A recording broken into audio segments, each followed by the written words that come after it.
So ano nga ba yung paraan natin? So ito na nga po. Gamit namin dito puro bakal na. Ibig sabihin mga tubo, mga clamp. At ang gamit natin dito ay hollow board para sa forma. So dito mga kamas, kung napapansin nyo, may mga tansi tayo dito. At using tong mga bakal na binabanggit ko kanina, ayan po yung magiging guide natin. Pagdating kasi sa maayos na pagpapatayo ng bahay o kaya mga structural o kaya building, yan ay nakabase pa rin kung paano mo siya i-layout.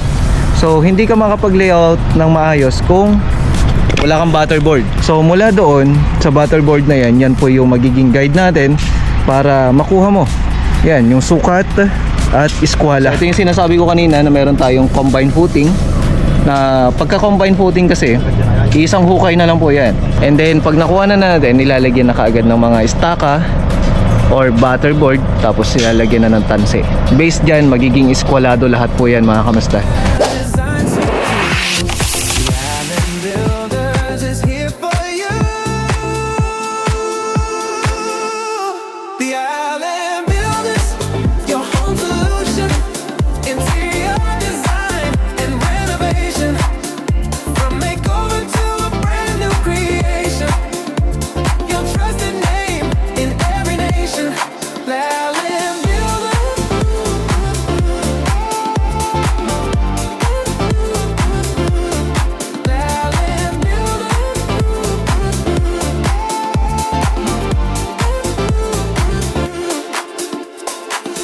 Built strong, foundation clear. With every touch, your dream is near. We craft with care from start to done. The Allen Builders, the only one. The Allen Builders, your home solution. Interior design and renovation. From makeover to a brand new creation. Trusted name in every nation. Okay, panibagong araw tayo. Day 2. So ano nga ba yung paraan natin? So ito na nga po. Gamit namin dito puro bakal na. Ibig sabihin mga tubo, mga clamp. At ang gamit natin dito ay hollow board para sa forma. So yan po yung gagamitin natin o kaya ginagamit natin pagdating sa ating pagpapatayo ng bahay. So syempre based din sa plano natin, kagaya nito may combined footing tayo dito. Yan, so halos sagad-sagad. So itong firewall kasi natin dito, yan, eventually dapat may setback. Pero sabi naman nung client natin, kahilingan niya at nakapag-usap naman na sila sa kabila na isasagad niya yung firewall. So yun po yung gagawin na natin dito, no? So bali yung tropa natin by Monday darating pa lang yung iba, kasi nga yung iba hindi pa makaalis sa mga projects. At ang kailangan lang kasi naman natin talaga makapag groundbreaking and then makapag layout.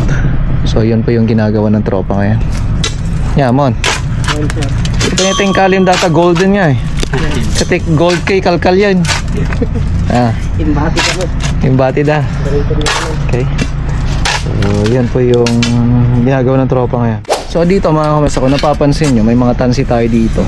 At using tong mga bakal na binabanggit ko kanina, ayan po yung magiging guide natin para maipatayo ng maayos tong proyekto natin. So ano nga ba yung maayos na binabanggit ko? Pagdating kasi sa maayos na pagpapatayo ng bahay o kaya mga structural o kaya building, yan ay nakabase pa rin kung paano mo siya i-layout. So hindi ka makapag-layout ng maayos kung wala kang butterboard. Ano nga ba yung butterboard? So yung butterboard natin na yan, kung nakikita nyo dyan sa may screen natin, ay yun yung magiging guide natin para makuha natin yung eskwala ng ating proyekto dito.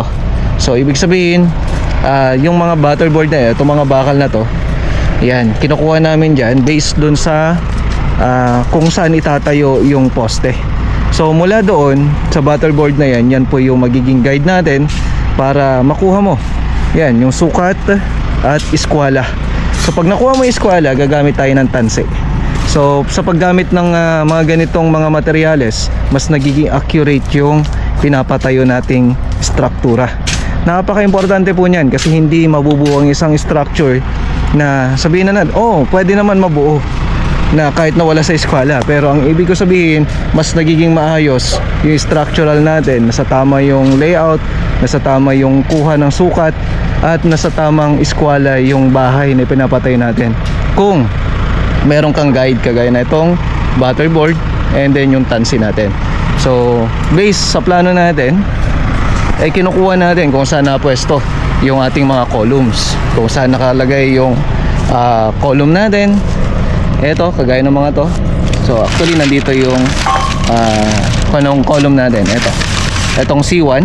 Ayan. So ito yung sinasabi ko kanina na meron tayong combined footing. Na pagka combined footing kasi, isang hukay na lang po yan. Sasabay na ho yung dalawang poste niyan pagka binuhusan natin. Ibig ko sabihin, yung buong parilya na ito, buo na ho siya. Yan, 1, 2, 3, 4. So combined footing po ang tawag natin dyan. So sa paglalagay ho natin dyan, isang parilya pero dalawang poste ang may tatayo. Okay? So yan po yung combined footing na tinatawag natin.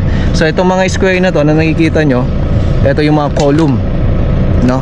Footing 1, o kaya naman pagka C ay C column 1 at saka footing 1, which is naka-indicate po yan dito sa may plano natin kung ano ibig sabihin o kung ano yung nakalagay na bakal, kung gaano kalaki yung bakal na ilalagay natin, at kung gaano kalapad yung para sa footing natin na parilya natin. So yun po, naka-indicate po dyan lahat mga kamasa, kaya po siya nakalagay na C1 at saka F1. Okay? Ganon din naman dito sa may combined footing natin. Okay? So ganyan po yan. And then pag nakuha na natin, nilalagyan na kaagad ng mga estaka or butterboard, tapos nilalagyan na ng tansi. Based dyan, magiging eskwalado lahat po yan mga kamasta. So yan po yung magiging sukatan sa paggawa nung bahay na ipapatayo natin. Okay? Ang init ng panahon, pero natural po ito para sa aming mga construction work na talagang hindi po pinipili yung ganitong hanap buhay.